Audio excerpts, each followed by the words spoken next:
Even if you're not in the midst of a full-blown career, I believe this episode is valuable for all women. We're not going to just be discussing mature women in the corporate world. If you have a daughter or other female family member who is just entering the workforce or is currently employed, this show will provide professional guidance as we navigate the sometimes uncertain waters of the workplace. And much of what we discuss are things that we wish we would have known back in the day. Health, wellness, fitness, and everything in between. We're removing the taboo from what really matters in midlife. I'm your host, Michelle Folan, and this is Asking for a Friend. Back in 2020, when I lost my job right before the pandemic shutdown, I went into a career spiral. No one seemed to be hiring. I was in my mid-50s and really didn't want to take a job just to have a job. I used this precious time as a respite to figure out what was really important to me. But as I was still struggling to find a good fit, I enlisted the help of today's guest to help me navigate this era in my life and to provide insights into this new job market. And boy, am I glad I did. Julie Bauke believes that we all deserve careers that serve our lives. Her 25 plus years of experience working with executives, professional athletes, and career-focused people of all industries and professions brings practical inspiration on how to live our best career lives from start to finish. Julie is a sought-after national media expert, workshop facilitator, and keynote speaker.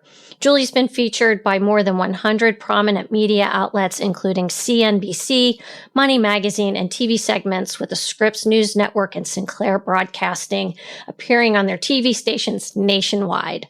She is a regular contributor on the top radio stations in New York, Chicago, Dallas, and San Francisco, San Diego, Los Angeles, and Miami. She is the author of Stop Peeing on Your Shoes, Avoiding the 7 Mistakes That Screw Up Your Job Search, and the creator of Career Catalyst, an intentional career management experience. And I will also say she was one of my very first guests on the podcast, and that was way back in episode 3, Julie. Can you believe that? Wow. So I'm kind of an OG here, huh? Yes, you are. But I'm so glad we reconnected because I'm working with clients now, and many of them are still in the workforce, or they are at that point in their life where they are empty nesters and they're wanting to get back into the workforce. And I thought, this is such a great topic to broach again. And so welcome to the show. Thank you. We're talking about my favorite subject today. And we're talking to my favorite audience, women who are stuck, struggling, confused about what's next. Yeah. And most of my audience is 50 plus women. And I'm curious what you're seeing in the job market for mature women right now. The job market, let's just call it the workplace, is a mess, especially post-COVID.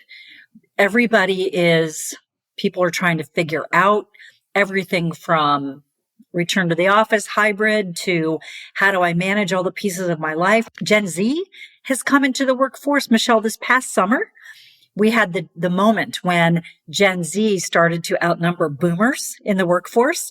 And so their time to run the workplace is coming quickly. Yeah. And so it's easy to see, especially when you have such a difference between how Gen Z looks at work and how boomers look at work and older Xers.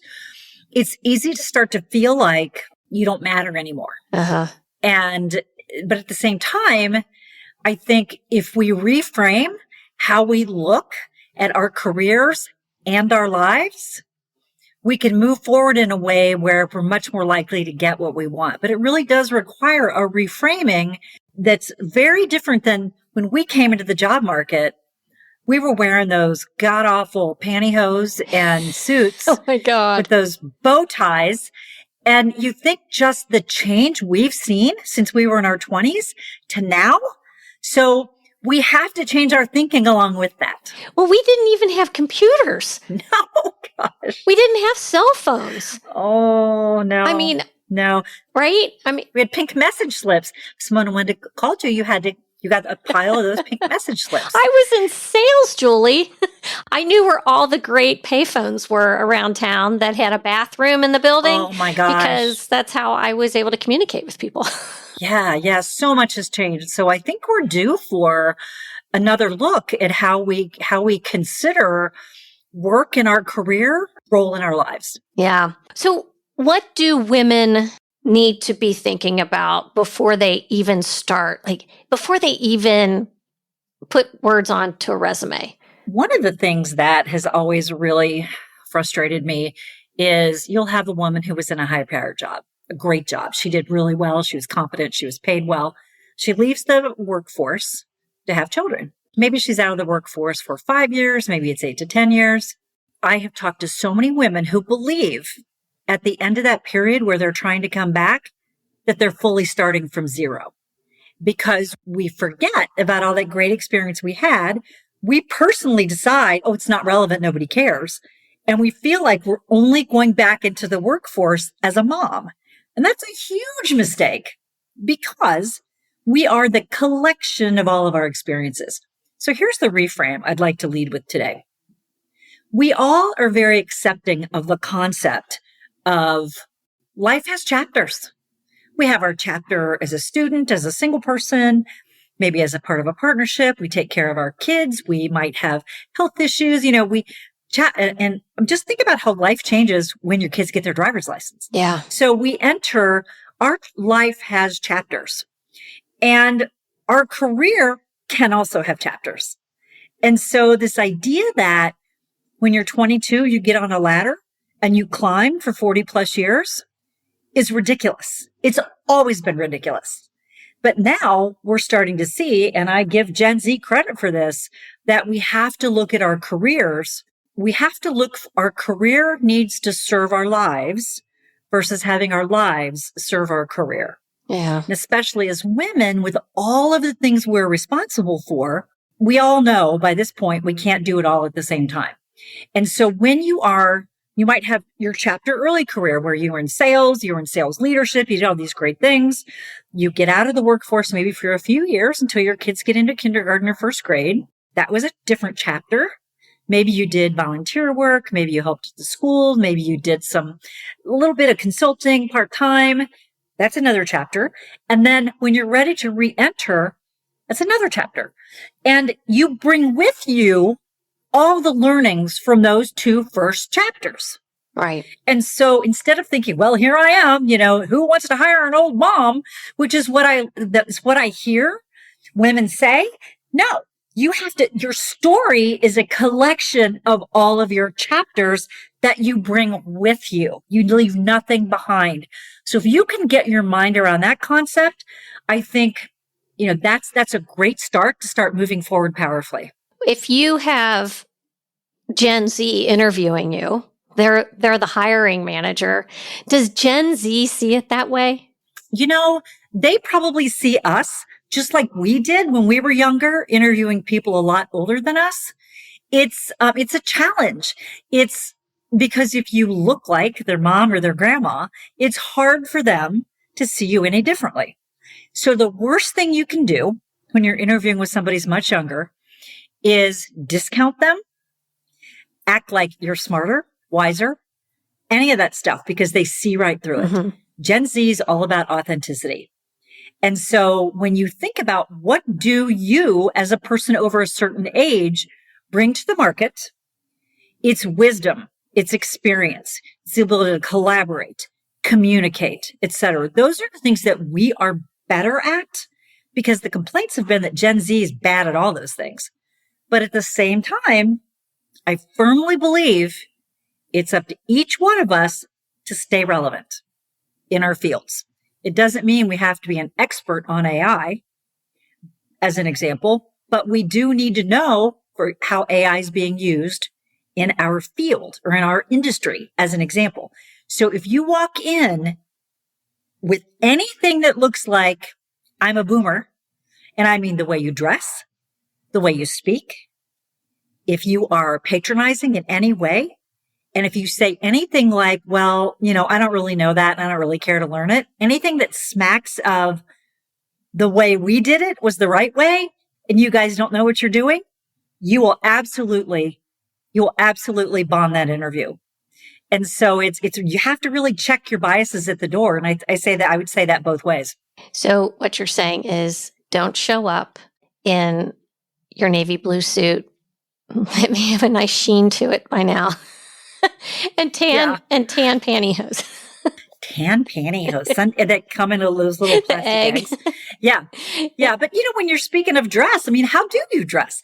So, it depends. If you are going to interview at a bank or an insurance company, then you do need to dress more conservatively than if you're going to interview at a social media marketing firm. And so, or a nonprofit, you have to know the environment. You have to show that you know how to read the environment, that you are aware and that you can fit in, and you're not going to walk in and start saying, yeah, I'm here now. Well, I'm going to tell you how we did it back in my day. That is such a turnoff. And it's going to guarantee that you're not going to get that next interview, because every generation thinks they're smarter than the ones behind them. You said something to me years ago, and it was one of the things that is challenging for you as a career coach is that people don't really know what they want, or they're not able to define what that is. Can you talk a little bit about that? Yeah. So imagine you're getting in your car.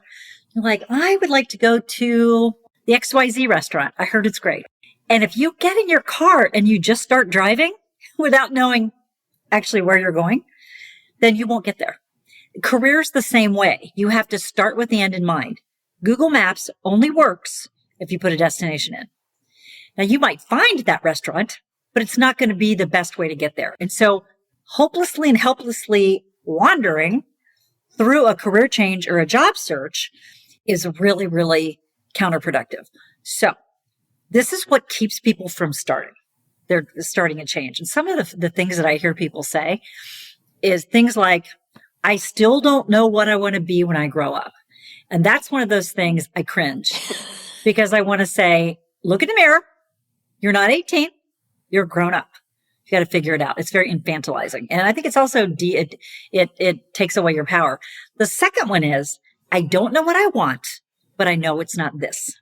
And I always say, well, that's a starting point. Sometimes knowing what we don't want is the same as, can help narrow. So the idea is you've got this funnel. Okay. At the very top, are people who truly are 1000% confused. And I always think of a friend of mine when his daughter was 3 or 4. She said, when I grow up, I either want to be a ballerina or the person that picks dead animals up off the road. It's like, that is truly two very different things. And she works in a museum now. but it's, so when we are way up at the top of the funnel, I have no earthly idea what I want to do. I always say, that's a load of crap. Of course you do. Yeah. You know what you want to do. You know what? You at least know. Maybe you don't know what it's called. So you don't know what to look for. But when you start asking people questions, and one of the questions I will ask is, think about your current situation. Scale of 1 to 10. Okay. How happy are you? Let's say I say, okay, I'm a 4. So, okay. What is it that would have to change? So what in your current role makes it a 4 for you? What would have to change to move that up to a 5, 6, 7, 8? In other words, what do you want to do more of? What do you want to do less of? What do you never want to do again? And if you just start with that, and people generally with some prodding can start getting to that. And so you start narrowing from, in my next role, I want more of this, less of this. Okay, that scoots you toward more career happiness. So self-knowledge, I think everything good in the world starts with self-knowledge and self-awareness. Yeah. And so understanding that if you're in a job that's not a good fit for you, it doesn't mean you're wrong. It just means you're in the wrong job, or you're in the wrong place. You're in the wrong organization. And so diagnosing and figuring out what's not working where you are is the first step toward getting closer to something that is going to be a good fit.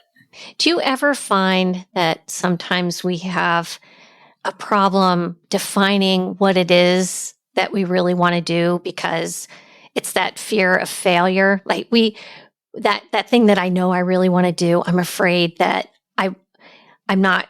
no one's going to hire me for that. So I'm not going to verbalize that. Yeah. You know what? We all fall into that. I fall into that. Mm-hmm. When I think about pitching like a big media outlet, or I think about, ooh, what if I could do that? A lot of times my first instinct is, no, I can't do that. I think we do that. I think that head talk is so strong, and it keeps us from reaching out and trying something. And so sometimes if you say, all right, what does that look like? So what address did I put in my GPS? Man, this is really where I want to end up. What can I do to move toward it? Because sometimes seeing where you want to go and where you are now, the distance is so great that it makes us want to go back to bed and pull the covers over our head. Yeah. And so how can you move toward it? And when I talk to people a lot of times who are miserable, what's your career happiness on a scale of 1 to 10? A 2. I'm like, okay, let's talk about that. What is the impact in your life of being miserable at work? And it's going to be health. It's going to be relationships. It's going to be, I don't go out. It's my energy level. When you are wearing a pair of shoes that don't fit, not only do your feet hurt, but your knees hurt, your hip hurts, and pretty soon you're all bent over. So if you're going to stay at a 2 or a 3 or a 4, there's a price to that. It's painful. And so you have to decide it's painful in one way, but moving forward and moving towards something that's better is difficult. It challenges all of your beliefs about yourself. It makes you feel vulnerable. It's a different kind of pain. And so I always say, pick your pain. Look, if you're in a role and you're a 6 on a scale of 1 to 10 and you've got a year or 2 left to work, go for it. And then go do something fun, go do something, stay for a couple of years if you need to. Yeah. And if 6 is good enough for you because you get your real jollies outside of work, coaching kids, doing other things, it's okay. This is not, but the question is you have to figure out where you are before you can figure out where you want to be. And once you get those 2 things figured out, then the path becomes much easier. It's not easy. It's easier. Hey, Julie, we're going to take a quick break and we will be right back. Are you feeling overwhelmed by the changes that come with midlife? Struggling with weight, energy, or finding time for yourself? You're not alone. I get it because I've been there too. I specialize in helping midlife women just like you transform their health and lives through personalized nutrition and coaching that fits your real life. Together, we'll tackle those unique challenges, whether it's balancing your hormones, dealing with cravings, or boosting your energy. It's not just about diets. It's about reclaiming your strength and confidence one step at a time. Check out the show notes of this episode and shoot me an email. I'd love to learn more about you and your challenges. Okay, we are back. Julie, I did have a question for you. So when you're working with a client, and I'll use me as an example, been in the workforce for a very long time, you are looking for a new opportunity, but you don't want to go back to the industry that you have the most experience in because you just can't do it, right? Yeah. How does someone vet what their qualifications would be, what their talents will be? Do you put them through some kind of a testing or evaluation process? We don't. We're just really good at pulling it out of you. Now, we'll say to people, do you have any test results? Like, have you done Myers-Briggs? Have you done Strengths? Have you done the Harrison? Have you done the Berkman? Let us look at them. Let's look at them together. But the thing about this process is there is no magic answer to any of this. And so when people are really asked the right questions and they're at all self-aware, the answer is there. But one of the things you mentioned, I don't want to lose this, you mentioned something about changing industries. And I think here's one of the things that happens is I've been in the insurance industry for 30 years, but I don't want to be anymore. but I only know insurance. I'm like, okay, let's separate out your skills from your knowledge. Okay. So yes, you know the insurance industry. Great.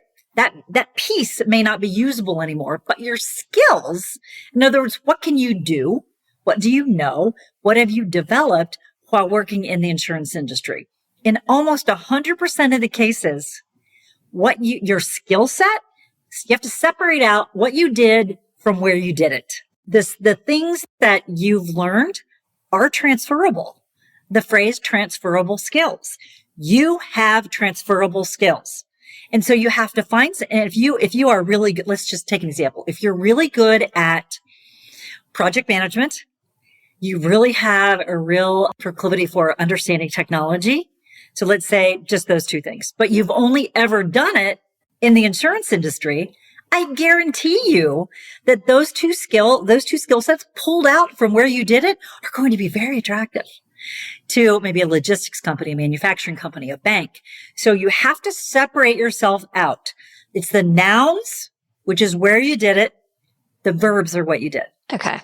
And so you have to get comfortable identifying and marketing yourself based on what you did, what your accomplishments are, so that other organizations be like, I need that. We need you here. They don't care you did it at an insurance agency or an insurance company. So it's that separating it out. Yeah. That's what happened with me. You all kind of helped me divide that. And so I did make a huge shift to another industry, and the people process, that whole people management thing, that's all very consistent, really, no matter where you go. It's just learning the nuances of a new industry. And so Yeah, that's the easy stuff to learn. If you bring somebody in with skills, they can learn the nouns because they're bringing the verbs with them. Yeah. That's the easy stuff. If you bring somebody in from another insurance company, they might not have great skills. Yeah. So which would you rather have if you were hiring? I was thinking about this, and I know you work with a lot of big corporations. And so you're seeing people in the workforce that are very young, and you're seeing, women our age in the workforce. And because a lot of my listeners have daughters that are probably 20s, 30s, and in the workforce, what are you seeing most often right now with women in the workforce that you would like to change? Like to change? Mm-hmm. Okay. I always say I would love to be able to take what I learned by working for the last 40 years and inject it or put it in pill form and give it to these 20-something young women. What I'm seeing, especially with younger women, first of all, sadly, Michelle, they're still dealing with some of the crap we dealt with. Sexual harassment, some of those sort of things are still being mansplained to. It is still in a lot of ways in corporate America, a man's world. And so they are still struggling with that. What I love about this generation, though, is that they are much more willing to speak up, to look for solutions. And what they're missing is mentorship. What they're missing is, what I'm finding is women in their 20s and 30s are desperate to glean the wisdom that older women have. And not everybody, because, we all are subject to the okay boomer stuff, but the wisdom that we have gleaned in the last decades is something that I just wish we could go back, because you get to a certain age where you just don't give a darn anymore. And you're just like, I'm going to say what I think. I wish we could find a way to reach back and give all of that to these younger women, because they want mentors. They don't know how to handle being sexually harassed. They don't trust human resources, which I came from human resources. I get it. HR works for the company. Yeah. And so what they're missing, and what I think all women are missing, is this true understanding of what your value is, what you do bring to whatever party you show up at, and then truly valuing that and then leveraging that to get what you want. And that is something, unfortunately, some of us never learn it. Some of us learn it, but it takes a long time. And so if I could make a little pill that has anything in it, it would be the ability to understand, embrace, express, and leverage your value, which is your power. Your power comes from your value. If I could just come up with that and just drop it into people's head or young women's head or inject it, look out. Yeah. Because it's just something you learn when you're almost too old to take advantage of it fully. Yeah. Oh God. I'm nodding because, oh my gosh, if I knew then what I know now. Yep. There were so many situations where if I had bigger kahunas, I could have really changed the trajectory of some situations in my career. And so I want that for my daughters, right? Yeah. Yeah. And so how do we start? I think mentorship, I think intergenerational relationships and friendships are critical. Yeah. And they want that too. My social media person is 27. She talks about, she has all of her friends following me and they're all like, man, wish I could talk to her. Can she come talk to us? I really ask her this. And I know and so we're trying to figure out ways to actually get that wisdom that we've collected into the younger generation because they are more fearless than we are. They're fearless. They do in some ways understand their value better than we do. We are in a more inclusive world, but then how do you take action on that? You can know it, but you have to take action on it and begin to leverage that to get what you want, which, oh, by the way, you also have to know what you want, which is another tricky question. Yeah. So anyone listening who has daughters in their 20s and 30s, this is definitely something that if you can coach them and mentor them to get that mentorship, or if there's a family friend who is well respected in business, then that you can, pair them up. I just think there's so much value in that, and in making those connections for our young people. There is, but you've got to be, one of the mistakes I see people make when it comes to mentoring is I've had people say to me, can you mentor me? And my first response is, whoa, well, what does that mean? What do I have to do? How much time is it going to take? But if you're specific in your ask, so let's say that you're a woman in corporate America and you're getting started in your career and you see that anybody, it could be a woman or a man, are just killer at running meetings on time. Things get done. Everybody knows what to do when they leave and they end on time. You're like, man, you could say to that person, so-and-so, here's what I see. First of all, they're going to be so flattered that you're mentioning it. Here's what I see. You are so good at running meetings. Could I buy you a cup of coffee and just get some ideas about how you develop that skill set? Because I'd really like to be as good as you are at it someday. That's a doable. That's a yes. Can you mentor me for the rest of my career? That's a no. Yeah, please God, no. For an ask, be specific about your ask. Because when people come to me and say, so-and-so said I should talk to you. I don't know what to do with the rest of my life. I'm like, no. Do you realize what you just asked me? That's such a tall order. It is. I'd be like, no. We can't solve that with coffee at Starbucks. No, I wish we could. Again, that pill, that injection. Yeah. We need to be less Botox and more injections of wisdom. Yeah. Yeah, exactly. It's funny because my daughter, I have two daughters, and the older one texted me last night. She said, can we talk at 7 a.m. tomorrow morning? I need some help with a work situation. I'm going, let's just talk now. Yeah. I just can't think about this, all night. Like, what is this? And we came to a solution of for her to approach this, but not all. I hope you were flattered by that request. Oh, and it means I am. That this person sees you as a wise, I hate the word, but a wise elder. Well, I am, whatever. Elder. I know. Yeah, but a lot of people don't have that sounding board. And so I think, it's good to find your person that you can pick their brain every once in a while. And it's interesting. I know that this is an area where everybody struggles. So when I do radio, there's always a producer that'll talk to me beforehand. Hey, hang on, blah, blah, blah. After I've been on a few times, they'll say, hey, do you have a minute to answer a question? And they, and they have a career question for me. And so everybody struggles with this. And it's, how do you, and it's hard. This is why 2/3 or more of people consistently, that number is consistent, are disengaged and unhappy at work. They don't have anybody to bounce things off of. And so they get stuck. They get stuck between their ears. Yeah. And that's just kind of a dark place to be when you're not happy. So I do have a question, because this was always tough for me. Can we talk about salary negotiations? Sure. What guidance can you provide there? When you are going to go in and ask, okay, look, two things. Let's say you're getting ready to start a new job.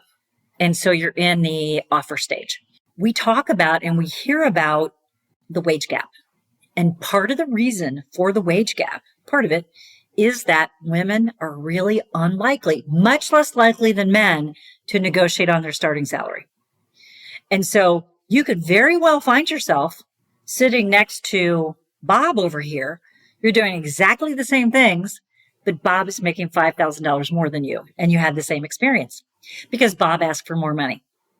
HR people will tell you there is room to negotiate almost every time, but women leave it on the table. And so companies aren't going to come back and go, ask for more. There's more.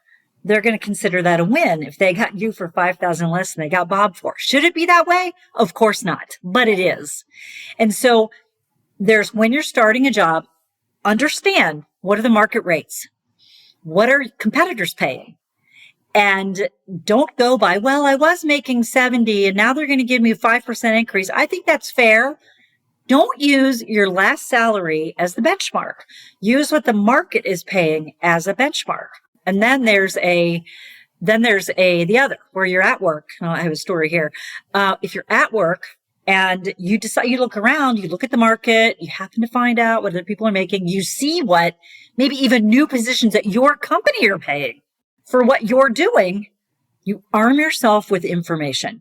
One of the biggest mistakes people make when they ask for a raise is they tie it to their personal needs. My rent went up. I need a raise. It's not my problem.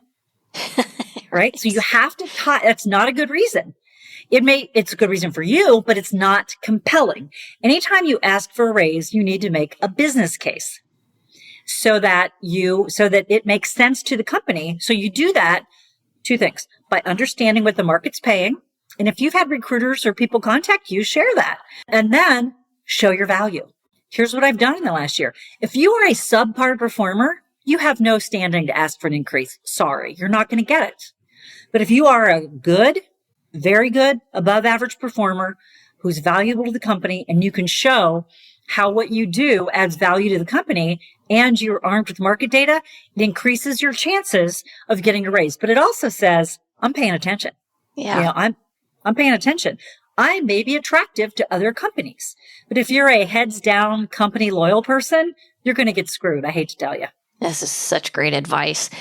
So let me tell you this story real quick. This is because I think this is. I got a story for you too. Okay, story time. Okay, I think this story is very telling. A young woman I know who's about 30 was working at a financial planning firm, and she was woefully underpaid to market.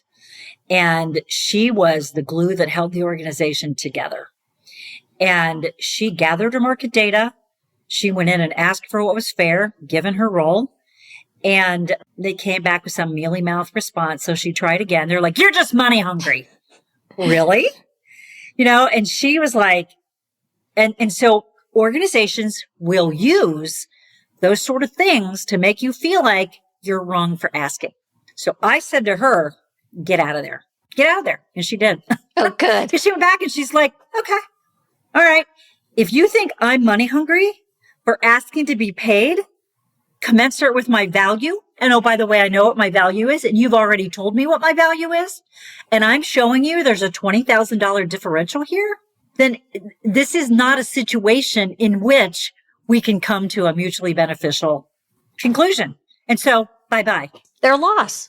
Absolutely. You've got to have that strength, but you have to operate from a place of knowledge, and you always have to be ready. I say, be ready to stay, be ready to go. Have your data. Gotta have your data. This happened to me back in like 1989, 1990, somewhere early 90s. And I got wind that our raises were not consistent based on whether or not we were a guy or a female, and that what I heard was, oh, well, he's married and his wife stays home. Oh, yeah. Oh, that makes me crazy. Yeah.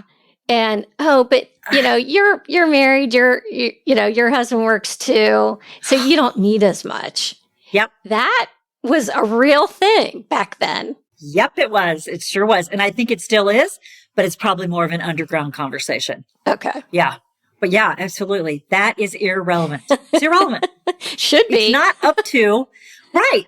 I mean, the guy with the wife that stays at home might also have a multi-million-dollar inheritance. I mean, you can't make decisions based on your perception of people's personal needs. You just can't. Yeah. Oh, just terrible. I would love for you to share a client success story. Let me tell you why I was, I was thinking about this recently. So we had a client who was in marketing, and she had a side business where she made jewelry, and it was going really well. She had her supply chain figured out. There was demand, and it was a hobby that turned into a full-time career, but she was in that space where she was afraid to make the leap. Yeah. And she was afraid to say, I'm going to give all this up. And so we went through this process of, okay, you have a second income. You already have success and interest in your jewelry. You already have this. You already have that. Okay. So you have a bucket over here that's full with your regular job. And then you have this little bucket that you're trying to fill because you'd like to do this full time. What's it going to take for you to switch? To take all of your energy. If you believe, and the market's telling you that there is a demand for what you're producing, then it really is ripping the Band-Aid off the hairy arm and jumping in. And we will always say, what's the worst thing that could happen?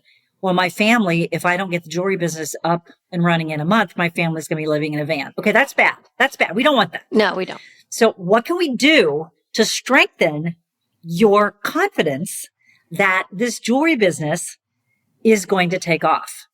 And one of our other coaches and I looked at her, we're like, dude, do this. Do this. Yeah. We're here telling you as professionals, you're ready to do this. And so she did. And she's crazy successful. I mean, she has expanded her line. She is just wildly successful. So it was that moment so you have to look at, where am I? Where am I trying to go? And then what is it around me? What are the unknowns? What are the knowns? And what is the worst thing that can happen? And if you can live with the worst thing that could happen, then do it. And Michelle, I'd also argue that you're a success story. Well, I did something similar. Right. Didn't you? Yeah. I did. Uh-huh. And it was scary as hell. Yes. But now as you look back, when you look back at that moment, when you made that decision, how do you look back upon it now? Like, how do you view it now? I wish I hadn't been so tentative and nervous, because it was a year ago that I resigned from my full-time corporate job. And yeah, I almost threw up as I was calling my boss, who I think was surprised, but it was, it wasn't terrible. Right. And I've told other people this story, but 3 days after I resigned, I went to a psychic. Oh yeah. And I walked in and he's like, whoa, what is going on with you? I'd never met this person before. And he totally picked up on my vibe, my nervous vibe, right? Stress up to the ceiling kind of thing. And so, but yeah, and in hindsight, now that I've been doing this almost a year, it's coming up, it'll be a year, end of February. Yeah. It frees your soul once you give yourself the opportunity to step out of your comfort zone.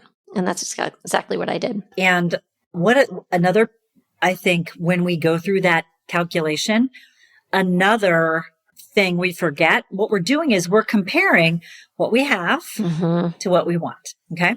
And sometimes we imbue what we have with all these wonderful characteristics, like I'm never going to, I'm never going to lose this job. We believe this whole employer-employee loyalty thing. We are pledging our loyalty in that case to a job in an organization that would let us go tomorrow if they thought they could live without us. And so to stay in what feels safe isn't really safe. It just isn't safe. I mean, we like to think it is. We tell ourselves it is. In our experience, getting people to really understand that you have to be in charge of your career. And here's what that looks like. My question is always, if you came into work tomorrow and they said, we don't need you anymore, are you ready? Are you ready to go pursue something else? Because your company wants you until the day they don't. And in our experience, it takes people to be laid off twice before they truly believe that. There's no such thing as loyalty, and there never was. There never was. So this employee-employer loyalty is gone crap. It never was. There was, companies didn't do major layoffs until the 90s. Before that, they would just keep you in a corner but they never let people go. Then as soon as it became acceptable to have big, broad scale layoffs, they did it. And it's never going back. Look at 2008. Look what happened in 20 during COVID. There was all this crazy hiring. The pendulum is doing this. It's swinging back and forth between it's an employer's market, it's an employee's market. It swings back and forth with the economy, with demographics, with all kinds of things. And the only way to really be in charge of your career is always have your next step in mind. Always be ready to stay, be ready to go. And be ready to go, you got to have your LinkedIn profile up to date. You have to have your resume always up to date. You have to be networking at least once or twice a month with different people. You can't bury your head and give all of your attention to your job, because that is just a loser's game, because they would live without you tomorrow if they could. I love the advice about networking. Just always kind of keeping your hand in things, kind of knowing what's going on out there. That's fantastic advice. I love that. Oh yeah. I mean, it is, and it's so, I think everybody hears that and goes, oh yeah, I need to do that. But they don't do it. And then they're on here. I mean, I've seen, because I worked for 9 years with people who just lost their jobs, like in that few days, I'll call it outplacement in a few days. And I never thought this would happen to me. I don't know how they're going to live without me. I mean, they laid off everybody else, but I thought I was safe. We get in this place where we believe we are irreplaceable. And I think 2008 taught people that companies are cutting both muscle and bone. They're not cutting fat anymore because it was so bad in 2008. So I don't know what 2025 is going to bring. And the only thing you can do is make sure you've got all of your tools ready to act, and that you give some thought every once in a while. What would I do if this all went away tomorrow? What would I do? Yep. And I got caught. And I forget. Yeah. That was 2020 when I got caught, and I was like, whoa. But yeah, the pandemic bought me some time, and I'm actually very grateful for that. But when you look in the rearview mirror, it always makes sense. Yeah. Yes, it does. It does. And I always say it was a gift, honestly. Just I'll leave it at that. Okay. What services do you offer, Julie? One of the things that, as we come into 2025, most of my focus as a part of our team is on women. I am creating some fantastic content for women. I speak at women's groups, whether intact inside of companies or outside professional associations. I love to speak about career happiness. So I do speaking. I also do webinars and other online programs around a whole suite of career topics. That's what I love. We also do one-on-one coaching.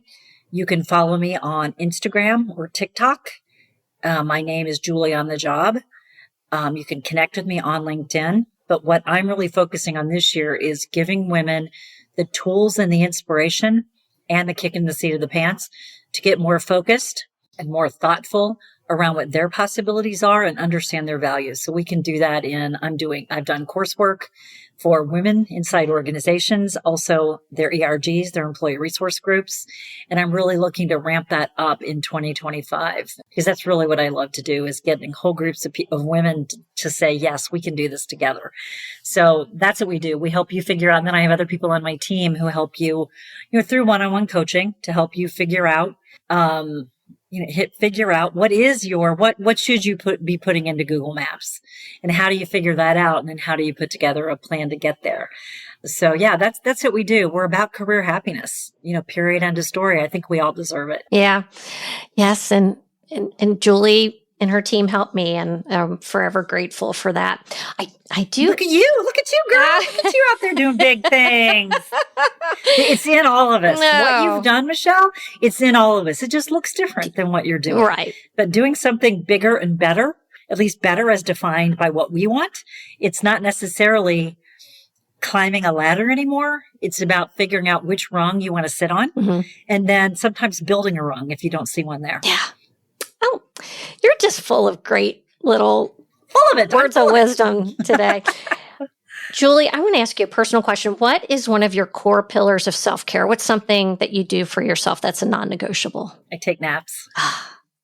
Woman after my own heart. So, I was thinking about this. I'm like, why do I like naps? So I started thinking about my family of origin, my biological family.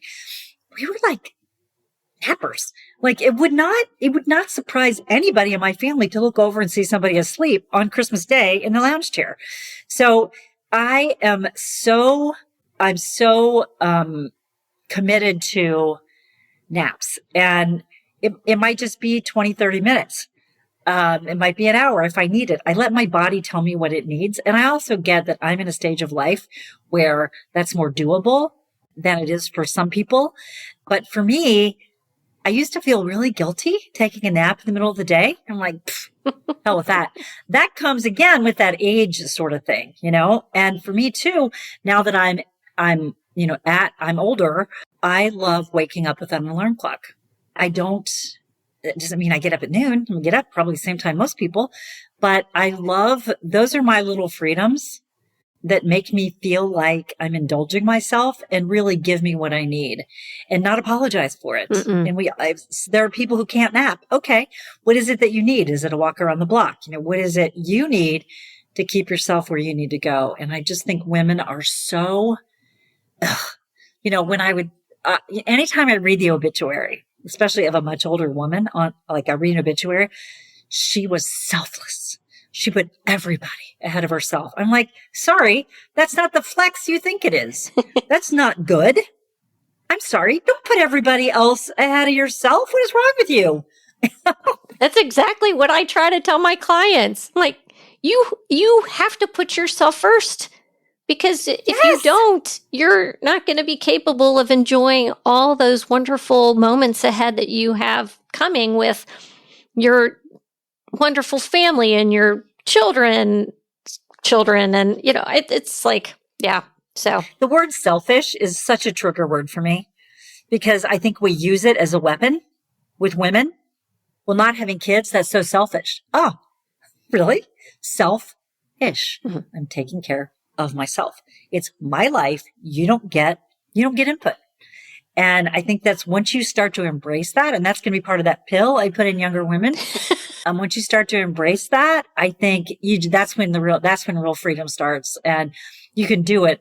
You can get little snaps of that as you go through life, as you get older. Do not apologize for taking care of yourself. I don't care if it's your husband, your boyfriend, your mom, your kids, anybody. I used to tell my kids, because I always worked when they were growing up, I said, here's the deal. You're my number one priority, but you're not my only priority. And so, me dropping everything every minute that you need me just sitting there waiting for you to need me is not going to happen. Plus, I also think, because I had boys, it was a really bad lesson to teach them that women are here to serve you.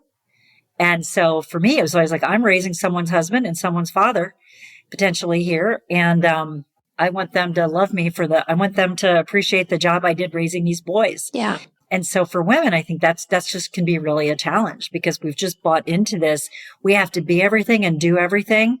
And even taking an hour to go to yoga and having your husband agree to babysit the kids.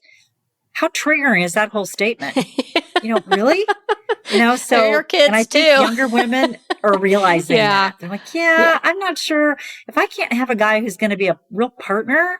I'm not sure that's for me. Yeah. Maybe that's something that the Gen Xers are going to do better than we did too. So I think they are. Yeah. I think they are. Women are kind of, it's unfortunately the unintended consequences of this is a lot of men are following Andrew Tate and a lot of these men that tell them, you deserve a 10 out of 10 and any woman who doesn't want you is a bitch. And, it's just especially men aren't responding to that well, unfortunately.